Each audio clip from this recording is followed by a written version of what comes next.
Hi, welcome to day 2 of the solubility unit. We're going to be doing some homework practice problems, so follow along. Number 4, we learned how to use our solubility rules today.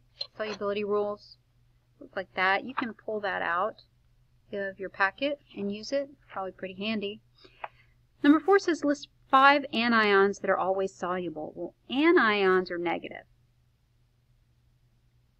So what we need to do is look at our solubility rules list, and it says which ones are always soluble.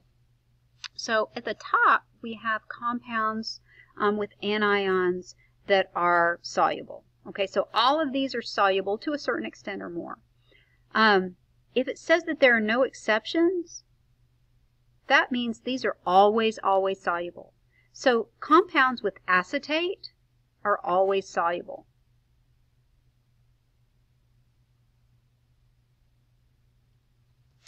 What else is always soluble? Any of these that say none. So nitrates are always soluble. Cyanide, nitrate, cyanide. What else? All the chlorates, chlorites, they are. So ClO2 chlorite is always soluble. Chlorate is always soluble. Okay, basically any of these top ones that say that there are no exceptions, those are always soluble. Those are anions that are always soluble. All right. Number 6 is the next problem we're going to do. Which of these sulfate compounds will dissolve?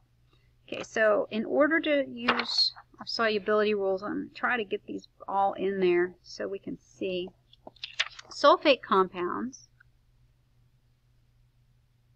right there, you can see, I'm trying to get everything onto the screen, and I'm not sure that's going to happen. Alright, sulfate compounds are always soluble unless it's strontium, barium, lead, or mercury. So we'll go back to that. So which one of these sulfate compounds will dissolve? So strontium sulfate. Sulfates are soluble unless it's strontium sulfate. So that, not soluble. How about sodium sulfate? Well, that's not one of my exceptions. So sodium sulfate will dissolve. Barium sulfate, let's see, yep, there's an exception. Barium sulfate will not dissolve. Aluminum sulfate, okay, sulfates dissolve unless it's, nope, aluminum's not in that group, so aluminum will dissolve. Potassium will dissolve, and guess what? Ammonium will too. Ammonium's one of those that's an always dissolve. So if it's ammonium sulfate, yep, it will always dissolve. Number 7, which of the following fluoride compounds will not dissolve? Okay, so let's pretend like we're calling those chlorides, okay? So chlorides and fluorides will tend to act the same, all right? And since we don't have fluoride on there, we're going to use solubility rules for chloride. So it's basically anything but silver fluoride, lead fluoride, mercury fluoride. Okay, so let's see. Silver, no. That will not, let's see, which one will not dissolve? Okay, that will dissolve. Lead fluoride, well, fluoride, oh, wait, there we go, sorry. Fluorides, lead fluoride will not dissolve. Aluminum fluoride, is that fluorides dissolve unless it's silver, lead, mercury? Nope, that will not, that will dissolve. Let me make that circle a little better. Sodium fluoride will not, that will dissolve. Silver fluoride, is silver fluoride an exception? Fluorides, silver, lead, mercury, yep. So that will not dissolve, but that will dissolve. Okay. Double replacement reactions. So we're going to do these double replacement reactions, and we're going to use the appropriate symbols, and balance, we'll just do everything for these. So calcium hydroxide is CaOH, calcium's a +2, so it's OH2, plus nitric acid, HNO3. You're welcome, we gave you that. Okay. Then they double replacement, so they're going to switch partners, so I'll get calcium hydroxide, I'm sorry, calcium nitrate, my fault, calcium nitrate, plus hydrogen hydroxide. water. So we need to balance. There's 2 hydroxides here, so I'm going to give it 2 hydroxides there. 2 nitrates here, 2 nitrates here, which will also give me my 2 hydrogens. So what I need to see is, will either one of these form solids? Okay, remember we're looking for the precipitate. All right, calcium nitrate. So nitrates are always soluble. Okay, always. So that thing is going to be aqueous. So I put an AQ down there by it. Water? Yup. Water is aqueous. Haha. It's water. But point is it won't dissolve. So this, in chemistry land, is a no reaction. Why? Because you get 2 aqueous compounds. Okay, no precipitate. So let's try the next one. Aluminum iodide, so Al(I3) plus calcium carbonate, CaCO3. And double replacement will switch partners. I will get aluminum carbonate plus calcium iodide. I'll need to balance the equation, so I'm going to have to fix those uneven iodines. So I have 6 iodines now, 2 aluminum, 3 carbonates. Okay, I'm going to have to fix that. Put a 3 there, so that'll give me my 3 carbonates and my 3 calciums. So it's all balanced. Now I need to see, is that going to be solid or aqueous? So I find my carbonate. Carbonate compounds are insoluble. Okay, unless they're ammonium or with an alkali metal. Well, that's not ammonium or an alkali metal, so that's my solid. And calcium iodide, let's see, iodines. The iodides are soluble. See, they're in the top part, so they're soluble unless they're with silver, lead, or mercury. Well, that's none of the above, so that's aqueous. Okay, silver sulfide and copper 2 perchlorate. Silver sulfide plus copper 2 perchlorate.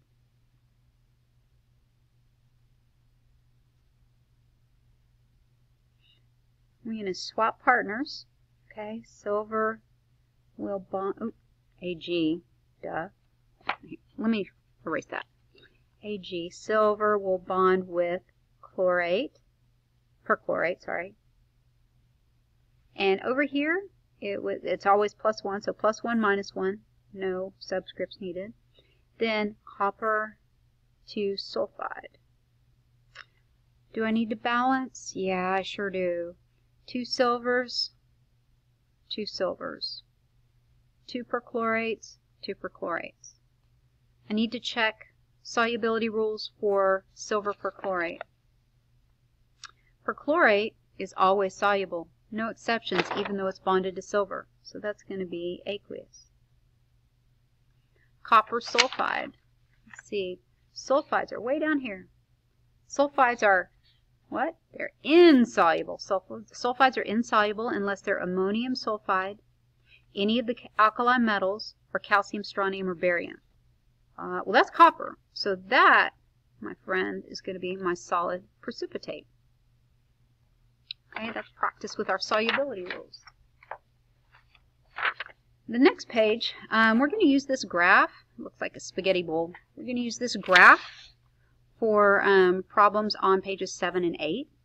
So what is the solubility of potassium nitrate at 70 degrees? So let's find potassium nitrate. There we go. There's potassium nitrate right there.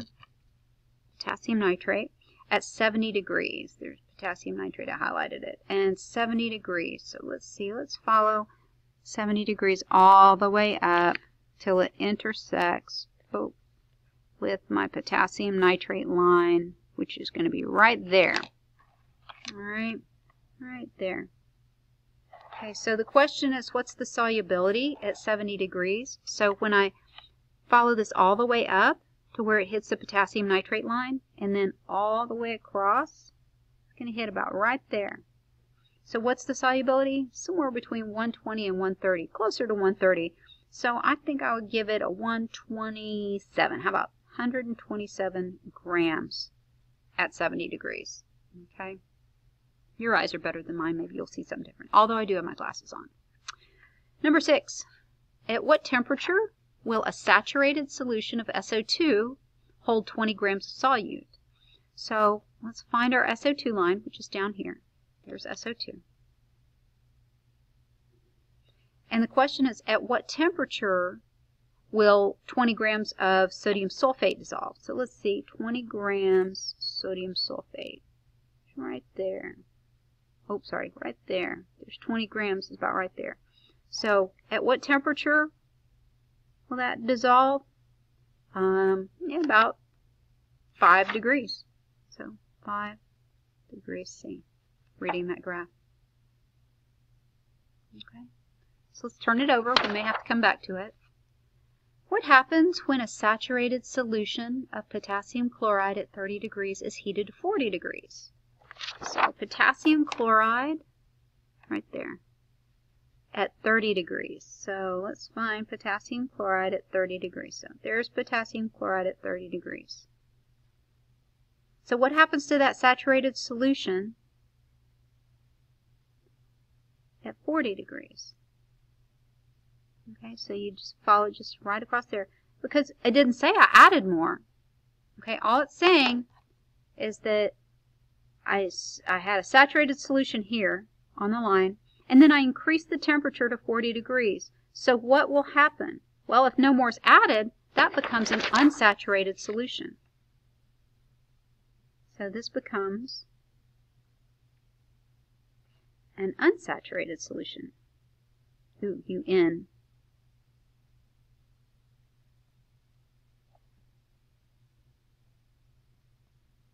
Why? Because I could dissolve a little bit more. When I heat it up, I can dissolve a little bit more of that potassium chloride. That's why. Let me make that actually an N. That's legible. Unsaturated. All right. Number 13. 105 grams of sodium nitrate are put into 100 grams of water at 40 degrees C. If more sodium nitrate is added, will it dissolve?